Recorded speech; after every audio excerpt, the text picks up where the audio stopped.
आज का हमारा टॉपिक है खटका और मुर्की किसे कहते हैं। इससे पहले हम कर चुके हैं वर्ण किसे कहते हैं, अलंकार किसे कहते हैं, कर्ण किसे कहते हैं और मीड किसे कहते हैं। कर्ण और मीड की परिभाषा मैंने आपको बताया था कि 4 लाइनें चारों डेफिनेशन में हम जोड़ सकते हैं कर्ण, मीड, खटका और मुर्की में। कौन सी? प्राचीन गमक का एक प्रकार है ये। प्राचीन जैसे मुर्की प्राचीन गमक का एक प्रकार है, इसे अब स्वतंत्र नाम दे दिया गया है। संगीत को सजाने और संवारने के लिए इसका प्रयोग किया जाता है। संगीत को सजाने संवारने के लिए इसका प्रयोग किया जाता है। ये एक अलंकारिक परिभाषा है। इनके प्रयोग से संगीत में विचित्रता, अद्भुतता और कोमलता आती है, रंजकता आती है। आइए पढ़ते हैं मुर्की की परिभाषा। मुर्की प्राचीन गमक का एक प्रकार है। जब किसी एक स्वर को मूल स्वर मानकर उसके आगे और पीछे के दोनों स्वरों को एक साथ कण के रूप में स्पर्श किया जाता है तो उस क्रिया को मुर्की कहते हैं। मुर्की में 3 स्वरों का एक अर्धवर्त बनाते हुए, दूसरी परिभाषा है मुर्की में 3 स्वरों का एक अर्धवर्त बनाया जाता है। मुर्की लिखने के लिए जिस प्रकार के साथ, जिस स्वर के साथ मुर्की का प्रयोग करना है उस स्वर को ठीक आगे और पीछे के दोनों स्वरों को कण के रूप में मूल स्वर के बाईं और ऊपर की तरफ लिख दिया जाता है। अब दोबारा सुन इस परिभाषा को, ना समझ में आई हो तो। मुर्की, पहले वो 4 लाइन जो मैंने बताई थी वो ऐड करनी है। मुर्की प्राचीन गमक का एक प्रकार है। जब किसी एक स्वर को मूल स्वर मानकर उसके आगे और पीछे के दोनों स्वरों को एक साथ कण के रूप में स्पर्श किया जाता है तो उस क्रिया को मुर्की कहते हैं। मुर्की में 3 स्वरों का एक अर्धवर्त बनाया जाता है।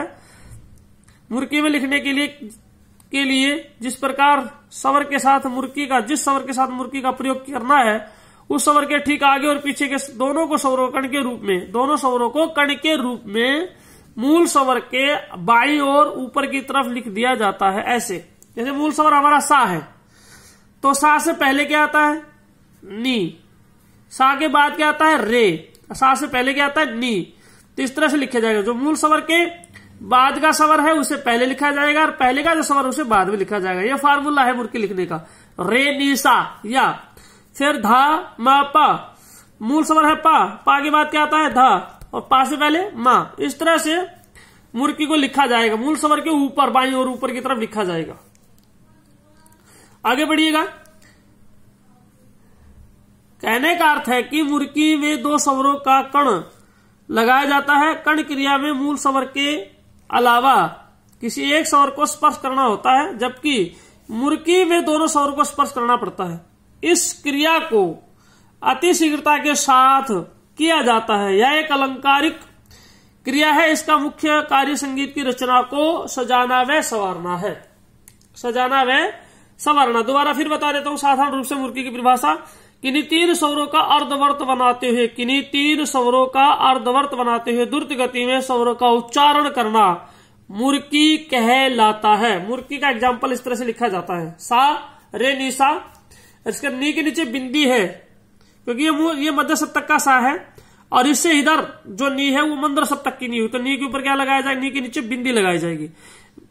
समझ में आ रही बात? अगर कण लगा रहे हैं, देखिए एग्जाम्पल के रूप में आपको लिख के दिखाता हूं। मान लीजिए हमने नी का कण दर्शाना है।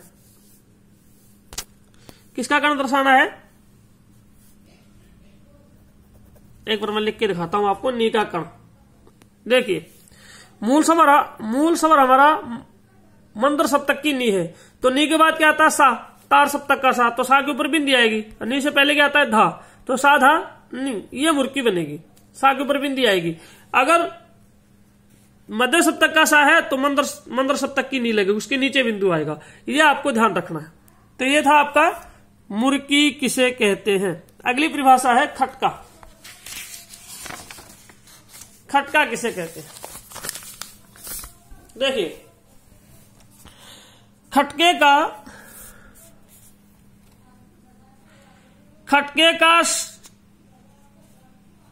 खटका शब्द का शाब्दिक अर्थ है संदेह या भय। एक आम देहाती भाषा में खटके का मतलब होता है संदेह या भय। इसका शाब्दिक अर्थ है संदेह या भय। लेकिन संगीत में खटका शब्द का प्रयोग अलंकार विशेष के लिए किया जाता है। इस क्रिया का उद्देश्य संगीत की रचना को सजाना व संवारना होता है। जब किसी एक स्वर को मूल स्वर मानकर उसके आगे और पीछे के स्वरों को एक साथ शीघ्रता से उत्पन्न किया जाता है तो उस क्रिया को खटका कहते हैं। इस क्रिया का प्रयोग करने से संगीत की किसी भी रचना की सौंदर्य वृद्धि की जा सकती है। यह प्राचीन गमक का ही एक प्रकार है। प्राचीन ग्रंथों के अनुसार जब 3 या 4 स्वरों से अधिक मीड स्वरों को झटके के साथ प्रयोग किया जाता है तो खटका कहलाता है। तो उस क्रिया को खटका कहते हैं। वैसे मूल परिभाषा यह है खटके की, किन्हीं 2 स्वरों को झटके के साथ उच्चारण करना, किन्हीं 2 स्वरों को झटके के साथ उच्चारण करना खटका कहलाता है। खटका का प्रयोग करते समय मूल स्वर के आगे और पीछे के स्वरों को अति शीघ्रता के साथ लगाकर वापिस मूल स्वर पर आना होता है। खटके को इस प्रकार लिखा जाता है। देखिए मूल स्वर मान लीजिए आपने पा रखा, मूल स्वर क्या है पा, और गाते समय पा मा धा पा, पा मा धा पा, एक स्वर की पुनरावृत्ति है। मूल स्वर धा है, धा पा पा मा पा या धा पा मा पा, इस तरह से, या मा पा धा पा, इस तरह से आप इसको लिखेंगे। पा मा धा पा, रे मा मा पा, इस तरह से खटका को आप लिखेंगे। ये खटके की परिभाषा जो मैंने पहले बताई थी आपको खटके की परिभाषा स्वरूप। कर्ण, मीड, खटका, मुर्की में 4 लाइन हमें ऐड करने, तो खटके में भी हम ये 4 लाइनें ऐड करेंगे। कौन सी? खटका प्राचीन गमक का एक प्रकार है जिसे स्वतंत्र नाम दे दिया गया है। यह एक अलंकारिक परिभाषा है। संगीत को सजाने संवारने के लिए, उसमें विचित्रता उत्पन्न करने के लिए, उसमें आश्चर्य पैदा करने के लिए, उसमें आकर्षण पैदा करने के लिए खटके का प्रयोग किया जाता है। जैसे मूल स्वर है पा, तो पा मा धा पा, इस तरह से इसको झटके साथ रेमा या रेमा मापा, रेमा रेगा, ये इसका खटका बनेगा। रेगा मूल स्वर रे रहा तो मलजे धा का खटका बनाना, तो धा मा धापा, तो एक मूल स्वर की पुनरावृत्ति होगी, 2 स्वरों को झटके साथ उच्चारण करना खटका कहलाता है। ठीक है, ये आपके थी मुर्की और खटका की परिभाषा। इसको अच्छे से लिखेंगे, याद करके देखेंगे। कोई समस्या हो तो फोन करके आप बात कर सकते हैं। कोई भी डाउट या कोई दिक्कत हो तो आप बात कर सकते हैं।